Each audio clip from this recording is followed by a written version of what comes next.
दोस्तों नमस्कार। ईरान ने बहुत कुछ खोया है। अपने supreme leader ayatollah Ali Khamenei को खो दिया है। एक दो नहीं, एक दो दर्जन नहीं, लगभग 54 कमांडर मारे जा चुके हैं। लारिजनी भी मारे गए। और अब जो पीढ़ी संभाल रही है इस वक्त ईरान के भीतर के गवर्नेंस या फिर कहें आईआरजीसी यानी जो रेवोल्यूशनरी गार्ड है, जो भी संभाल रहा है, उनके सामने सबसे बड़ा सवाल इस वक्त एक ही है। बीते 50 वर्षों से जिस युद्ध का इंतजार ईरान कर रहा था, वह युद्ध जब सामने खड़ा हो गया तो समझौता कैसे किया जा सकता है। यानी वह पीढ़ी जिसने अपनी जिंदगी जीने की शुरुआत ही अमेरिकी बंदिशों के साथ की। जो सैंक्शंस लगे थे वो आज के नहीं हैं, वो 70s के सैंक्शंस हैं जो ईरान पर लगाए गए। और उस पीढ़ी ने वो सब कुछ देखा, कैसे ईरान को अमेरिका ने अलग थलग कर दिया। इस दौर में आर्थिक तौर पर नहीं बल्कि इस युद्ध के दौर में तो अपने उन पुराने पारंपरिक और एक लिहाज से जो दुनिया से संवाद बनाते थे उन कमांडरों को खोया है। और शायद इसीलिए इस वक्त सबसे बड़ा सवाल अमेरिकी राष्ट्रपति के सामने है। और अमेरिकी राष्ट्रपति को जो देश सहला रहे हैं ये कहकर कि वो बातचीत कर लेंगे, उनके सामने भी मुश्किल है। वो किससे बातचीत करें? वो पाकिस्तान हो, वो तुर्की हो, वो मिस्र हो, लेकिन ये किससे बातचीत करें? ये सवाल इसलिए बड़ा है क्योंकि एक वक्त खाड़ी देशों पर हो रहे हमलों का विरोध जब खाड़ी देशों ने यह कहकर किया कि वह तो युद्ध में शामिल नहीं है, तब इसके बाद ईरान के राष्ट्रपति ने उन्हें सॉरी कहा था। और कहा था दरअसल वो हमले इसलिए कर रहे हैं क्योंकि उनके देशों में अमेरिकी बेस मौजूद है और वहां से ईरान पर हमले लगातार हो रहे हैं, तो वो हमले करेंगे ही। लेकिन सॉरी क्यों कहा, इसको लेकर आईआरजीसी यानी रेवोल्यूशनरी गार्ड एक झटके में खड़े हो गए थे। यानी ईरान के भीतर दो सवाल इस वक्त कम से कम बाहरी दुनिया को लेकर सबसे बड़े हैं। अमेरिका के पास 72 घंटे का वक्त है, या कहें ट्रंप के सामने 72 घंटे की चुनौती है। शनिवार को ये 72 घंटे पूरे हो जाएंगे और उससे पहले अगर कोई भी देश मध्यस्थता की राह में ईरान को सामने लेकर नहीं आया तो उसके बाद अमेरिका क्या करेगा? क्या वो फुल फ्लेजेड युद्ध में कूद जाएगा जैसे इजराइल कूद चुका है और सब कुछ गंवा भी रहा है? लेकिन वह तो उसके अस्तित्व का सवाल है। और इन सब के बीच तुर्की हो या मिस्र हो या पाकिस्तान हो, एक हकीकत तो बहुत साफ है, ईरान को लेकर ये सॉफ्ट कॉर्नर में भी रहे हैं। खाड़ी देश भी इजराइल के मद्देनजर ईरान को लेकर सॉफ्ट कॉर्नर में रहे हैं। यह अलग मसला है कि सऊदी अरब और यूनाइटेड अरब अमीरात आर्थिक तौर पर संपन्न देशों की कतार में है, तो उन्हें लगता है कि दरअसल इस पूरे इलाके में अमेरिकी छत्रछाया ही रहनी चाहिए। लेकिन एक झटके में जब अमेरिका के सामने या कहें अमेरिकी राष्ट्रपति के सामने संकट गहरा गया कि अब वो क्या करें, तब 5 दिनों का जो सीज फायर है उस दौर में भी कोई राह दिखाई दे क्यों नहीं रही है। दरअसल जो पीढ़ी इस वक्त आईआरजीसी को संभाले हुए है, जो पीढ़ी इस वक्त सुप्रीम लीडर मुर्तजा खामनेई की सलाहकार के तौर पर है, मुज्तबा खामनेई, या फिर जो पीढ़ी इस दौर में उस गवर्नेंस को देख रही है जो कि ईरान के भीतर की परिस्थितियों को संभाल रही है, वह पीढ़ी ही दरअसल इस युद्ध को लेकर ही अपनी ताय उम्र को इसी दिशा में लेती चली गई कि अब आने वाले वक्त में आज नहीं तो कल उन्हें युद्ध करना पड़ेगा। और उनका खुला विरोध है। कोई बातचीत किसी तर्ज पर होनी नहीं चाहिए और उससे हटकर कोई जा नहीं सकता है। यह भी इस वक्त ईरान की हकीकत है। ध्यान दीजिए, जो नई टीम संभाली गई है उसमें अहमद वाहिदी ये आईआरजीसी के चीफ हैं। यानी 28 तारीख को जब आईआरजीसी के चीफ मारे गए तो उसके बाद 1 मार्च को इन्होंने संभाल लिया। नए सुरक्षा प्रमुख मोहम्मद बागर जोलगार, जो कि कह सकते हैं कि जिस वक्त इस हकीकत को समझा जा रहा था कि कोई एक शख्स तो है जो बातचीत कर सकता है, लेकिन लारिजनी भी मारे गए, तब जोलगार सामने आ गए, जो इस वक्त सुप्रीम नेशनल सिक्योरिटी के जो काउंसिल है उसके न्यू जनरल सेक्रेटरी हैं। और इन सब के बीच सुप्रीम लीडर मुश्तबा खामनई के जो मिलिट्री एडवाइजर हैं मोहसिन रज़ई, यह भी उस विचार को कहीं ना कहीं साथ लेकर चलते हैं कि अमेरिका के साथ युद्ध खत्म तो जीत हार के अलावे हो ही नहीं सकता है। यानी पहला मैसेज बहुत साफ तौर पर है। जिस बात का जिक्र, जिस बातचीत का जिक्र, जिस संवाद का जिक्र और जिस बातचीत के जरिए समाधान का जिक्र व्हाइट हाउस के भीतर हो रहा है और लगातार इस बात को कहा जा रहा है कि ईरान बातचीत करने के लिए बेचैन है। यह कह सकते हैं कि युद्ध के बीच में यह डिप्लोमेटिक परिस्थितियां अमेरिका के लिए हो सकती है, लेकिन ईरान अपने भीतर कितनी मोटी और साफ लकीर को खींच चुका है।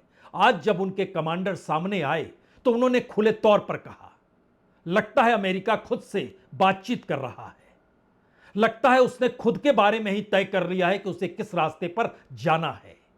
ईरान इसके लिए बिल्कुल तैयार नहीं है और ईरान अपने तौर पर इस युद्ध को आर पार के तौर पर देख रहा है।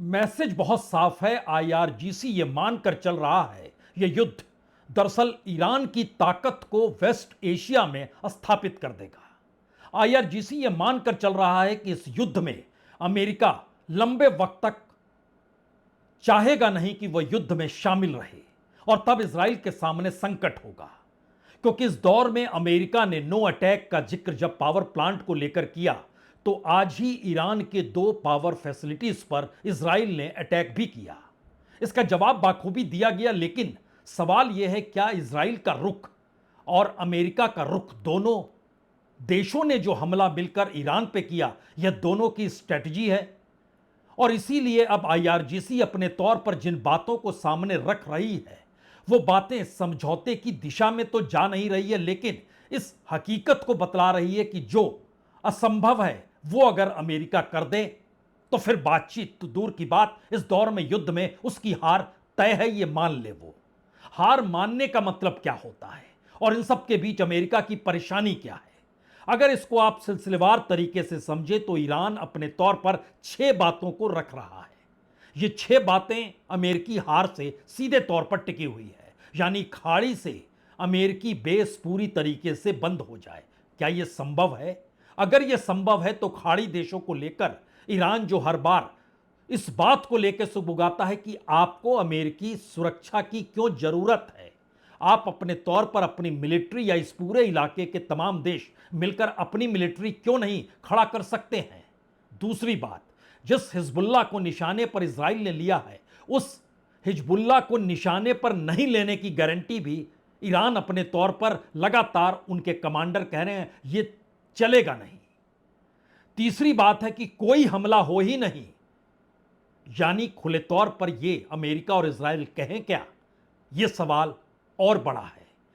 सारे सैंक्शंस खत्म हो जाए, यानी अमेरिका हार मान ले, इकोनॉमिक गारंटी दे दे, जो सैंक्शंस लगा के जो घाटा नुकसान पहुंचाया है उसकी भी आपको भरपाई करनी होगी, यानी समझौता कतई नहीं होगा। जो ईरान के मिसाइल प्रोग्राम है उस पर रोक लगाना तो दूर, अब बातचीत की दिशा में भी कभी कोई बात नहीं करेंगे, क्योंकि हम एक संप्रभु देश हैं, उस दिशा में हम सोचते हैं। आईआरजीसी की ये अपनी बात दरअसल इस पूरी बातचीत के टेबल पे जो अमेरिका 15 पॉइंट रखकर बार बार जिक्र कर रहा है कि उनके जेडी वेंस पाकिस्तान जाएंगे, वहां पर मुलाकात होगी, लेकिन इन सब के बीच आईआरजीसी का रुख कहीं ज्यादा एग्रेसिव है और यह भी उसने कह दिया कि होमुर से गुजरने वाले जहाजों पर जो फीस है वो तो लेगा। घबराहट किस बात की है? हम कल आपसे जिक्र डॉलर का कर रहे थे, शायद इस बात की हकीकत इस रूप में भी छिपी हुई है कि अब ईरान जो है $2 मिलियन से $4 मिलियन तक जो हर जहाज से वसूल रहा है वो 3 शक्लों में वसूली जा रही है। पहली शक्ल है कैश, और कैश का मतलब है युआन।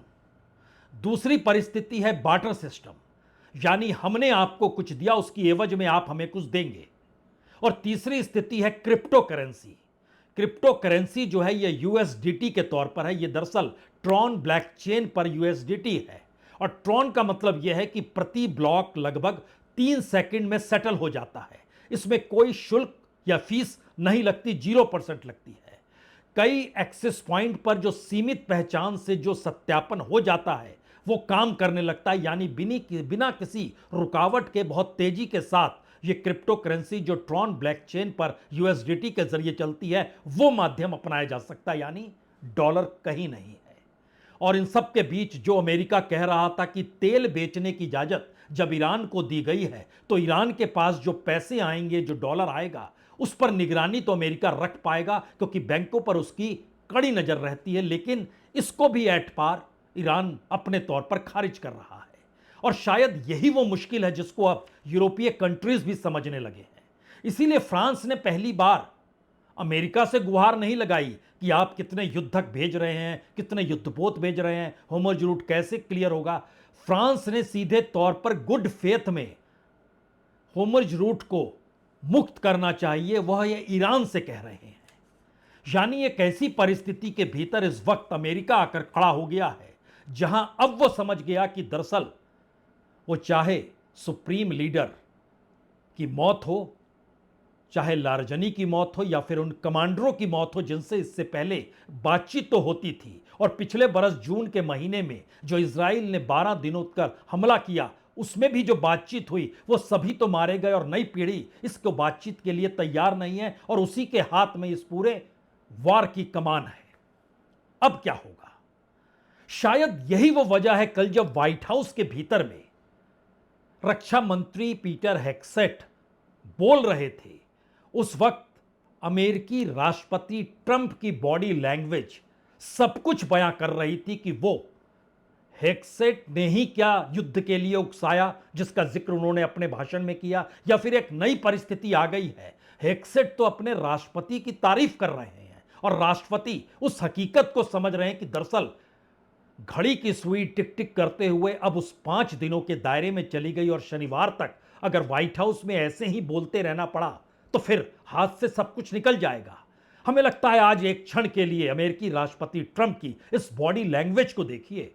हेग्सेट बोल रहे हैं, ट्रंप सुन रहे हैं, कैमरा ट्रंप पर है। It just seems surreal being in the Oval Office and having the President of the United States speak so highly of me and then recognize my family and know my family by name. It's humbling, and I never take it for granted. But I made this very clear that I don't care what color your state is. I don't care if you're red or you're blue. At the end of the day, my job is to be Secretary of Homeland and to protect everybody the same, and we will do that. I'll fight every single day. Today, I got the privilege of meeting so many. दरअसल अमेरिकी राष्ट्रपति इस हकीकत को जानते हैं कि Iran के पास ऐसी कोई मिसाइल नहीं है कि वो तेहरान से दागे और वह व्हाइट हाउस या वाशिंगटन में आकर गिर जाए, बिल्कुल नहीं। लेकिन वह यह जानते हैं कि इस युद्ध में इजराइल पूरे तरीके से खत्म हो जाएगा। वो समझने लगे हैं कि दरअसल ईरान एक बड़ी ताकत के तौर पर उभर आएगा। वो जानने लगे हैं कि जो ब्रिक्स के जरिए जो पहल शुरू हुई थी उसमें एक नया त्रिकोण ईरान, चीन और रशिया का बनने लगा है। रशिया इन सब के बीच खामोशी जरूर बरत रहा है, लेकिन चीन अपने तौर पर जितने तरीके से डिप्लोमेटिक वे में उसने ईरान के लिए काम किया है, ऐसा कोई काम किसी ने नहीं किया, क्योंकि एक के बाद एक मुलाकातें होती चली गई। हम उसका जिक्र करें किस रूप में चीन की सक्रियता रही, उससे पहले एक हकीकत जान लीजिए। दरअसल जब अमेरिकी राष्ट्रपति व्हाइट हाउस में ये प्रेस कॉन्फ्रेंस करते हैं हर दिन, उसके बाद चंद घंटों के बाद ईरान के हमले तेज हो जाते हैं और जिस प्रेस कॉन्फ्रेंस की जिस तस्वीर को आपने देखा उसके चंद घंटों के बाद कुवैत एयरपोर्ट पर ईरान ने ड्रोन से अटैक कर दिया। वहां पर सुबह के 2 बज रहे थे। एयरपोर्ट का मतलब यह नहीं था कि वहां पर ऐसी जगह अटैक किया जाए जिससे आवाजाही हवाई जहाजों की बंद हो जाए, बिल्कुल नहीं। यह फ्यूल टैंक में आग लगी, यानी एक मैसेज है कि आपकी आवाजाही जो होगी तेल की, उसको हम डिस्टर्ब कर रहे हैं। ठीक इसी जगह पे 8 मार्च को भी हमला इसी तरीके से कुवैत एयरपोर्ट पर ईरान का ड्रोन अटैक बिल्कुल इसी तर्ज पर हुआ था। और इसके साथ साथ IRGC ने अमेरिका से जुड़े 23 ठिकानों पर हमले कल रात कर दिए। इतना ही नहीं बल्कि आईआरजीसी ने जिन जगहों का जिक्र किया उसमें खुले तौर पर कहा कि Tel Aviv, Bnei Brak, Kiryat Shmona, Dimona, Arad और साफेद, ये तमाम शहर इजराइल के भीतर हैं, जहां पर 88th वेव जो मिसाइल का अटैक है उसके जरिए निशाना साधा गया। और अमेरिकी बेस जो बहरीन, कुवैत और जॉर्डन में है, वहां पर भी ये हमला किया गया। महत्वपूर्ण इसके आगे की बात यह है कि इस दौर में कौन मध्यस्थता कर रहा है, और मध्यस्थता को लेकर जिक्र अगर पाकिस्तान का है तो तुर्की और मिस्र का भी आ रहा है। लेकिन अपने तौर पर तुर्की खुले तौर पर यह कहने से कतरा नहीं रहा है कि दरअसल यह वार तो इजराइल का वार है, इजराइल अपने अस्तित्व की लड़ाई लड़ रहा है। और शायद इसीलिए कुवैत के एयरपोर्ट पर ईरान का ड्रोन अटैक होता है, वो तस्वीर, और उसके बाद अर्दोगन जो तुर्की के राष्ट्राध्यक्ष हैं वो सामने आकर क्या कहते हैं, सुन लीजिए। Son 25 gün bize şunu göstermiştir. Savaş, İsrail'in savaşı olmakla birlikte bedelini tüm dünya ödüyor. Savaş, Netanyahu'nun İkbal Savaşı ama ceremesini 8 milyar çekiyor. दरअसल अर्दोगन बहुत साफ तौर पर कह रहे हैं कि दरअसल दुनिया के 800 करोड़ लोगों के सामने अगर मुश्किल हालात है तो उसकी वजह ईरान नहीं, उसकी वजह इजराइल है। यह इजराइल का युद्ध है और आपके अस्तित्व की लड़ाई वो अगर लड़ रहा है अपने आप को लेकर तो पूरी दुनिया इसे भुगत रही है, क्योंकि अमेरिका उसके साथ खड़ा है। और कमोवेश ये मैसेज खाड़ी देशों के लिए भी है, खास तौर से सऊदी अरब ने इन 25 दिनों के युद्ध में जो उसके स्टॉक मार्केट का जो कैपिटलाइजेशन है वो $300 बिलियन खत्म हो गया। जो उसकी अपने सबसे बड़ी रिफाइनरी है रास तनूरा 2 मार्च से बंद पड़ी है, जहां पर हर दिन लगभग 5.5 लाख बैरल का उत्पादन हर दिन होता था। और आईआरजीसी इससे डिग इसलिए नहीं रहा है, उसका कहना है कि हर किसी को झुकना पड़ेगा, क्योंकि हर देश की अपनी संप्रभुता, अपनी स्वतंत्रता होती है। और ईरान की संप्रभुता और स्वतंत्रता को लेकर अगर उस पर हमला किया गया है तो यह हर उस देश को समझना होगा जो देश अमेरिकी सुरक्षा के साए में है, या फिर वो इजराइल को इस पूरे मिडिल ईस्ट में या वेस्ट एशिया में एक ऐसा बैलेंस ऑफ पावर मान रहा है जिसकी अपनी आइडियोलॉजी, अपनी थिंकिंग सिर्फ अपने देश के विस्तार को लेकर है। यह मैसेज इसलिए बड़ा है क्योंकि इस दौर में कौन सा वो देश है जिसने ईरान के लिए सबसे ज्यादा डिप्लोमेटिक बिसात को बिछाया। हैरत में आ जाएंगे दुनिया का कोई देश इस युद्ध काल में आपस में इतने लहजे में संवाद दुनिया के अलग अलग देशों से नहीं बना पाया जो चीन ने बनाया। चीन को लगातार कच्चा तेल ईरान दे रहा है, 90% तेल ईरान के पास से ही चीन में जा रहा है। चीन हर लिहाज से मदद कर रहा है, एक लिहाज से वो बार्टर सिस्टम है। चीन के लिए युआन का रास्ता होर्मुज रूट में ईरान ने खोल दिया।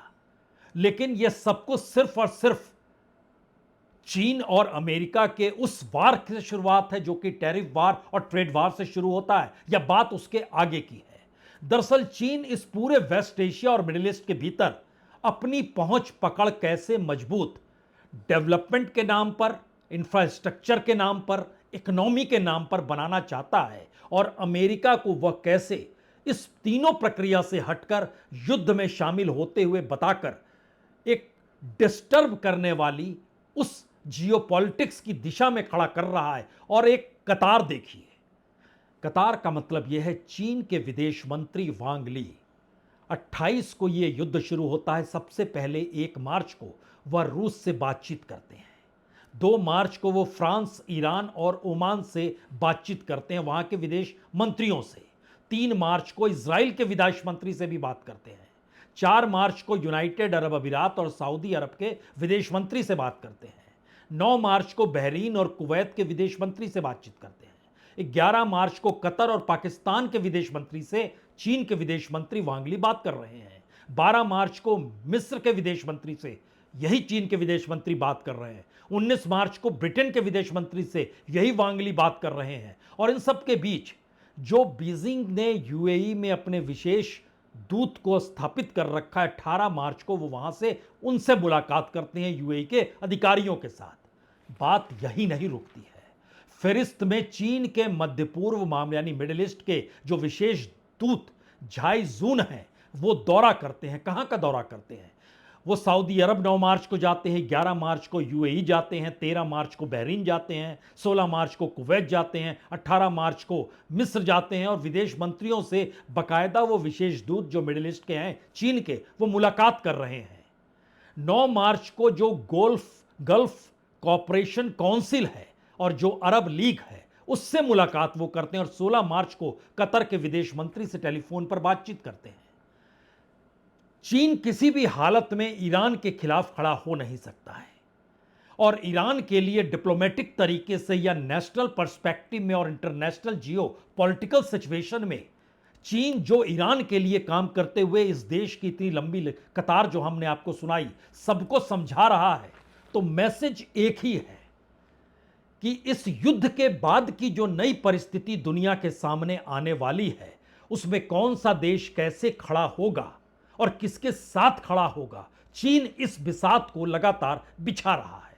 और आईआरजीसी इस हकीकत को जान रहा है कि जब तक खाड़ी देशों में अमेरिकी बेस मौजूद रहेगा, जो मिलिट्री बेस है, तब तक इस पूरे वेस्ट एशिया और मिडिल ईस्ट के भीतर इजराइल की ही दादागिरी चलेगी। इसीलिए उसने अपने तौर पर अपने कमांडर्स को और अपने देश की सरकार को यह बहुत साफ तौर पर मैसेज भी दिया हुआ है कि आपको सॉरी कहने की जरूरत नहीं है, क्योंकि हमले हमारे ऊपर हो रहे हैं और बीते 50 वर्षों से हमने जिस तैयारी को दिया है अब उसके अंजाम का वक्त आ गया है और इसमें बातचीत की टेबल पर बैठकर कोई बात नहीं होगी। या तो अमेरिका कह दे गलती हो गई और हमारी बातों को मान ले, या फिर युद्ध का मैदान खुला हुआ है, समंदर भी खुला है, आसमान भी खुला है, जहां से आना है आ जाए, हम तैयार हैं। और यह मैसेज इस वक्त समूचे ईरान के भीतर इस तरीके से घुमड़ रहा है जिसके बाद हिजबुल्लाह की ताकत भी कितनी बड़ी है ये पूरी दुनिया इस बात को लेकर हैरान है कि उसे तो अब तक इजराइल खत्म कर सकता था, फिर यह ताकत उसके पास कहां से आ गई। वो सीधे इजराइल पर अटैक कर रहा है। यानी अगले 72 घंटे घड़ी की टिक टिक या तारीखों का पलटना अमेरिकी राष्ट्रपति ट्रंप के लिए खतरे की घंटी इसलिए है क्योंकि आईआरजीसी कह चुका है तैयारी 50 वर्षों की है और अभी तो सिर्फ 25 दिन हुए हैं युद्ध को शुरू हुए। देखिए क्या होता है। बहुत बहुत शुक्रिया, बहुत बहुत शुक्रिया।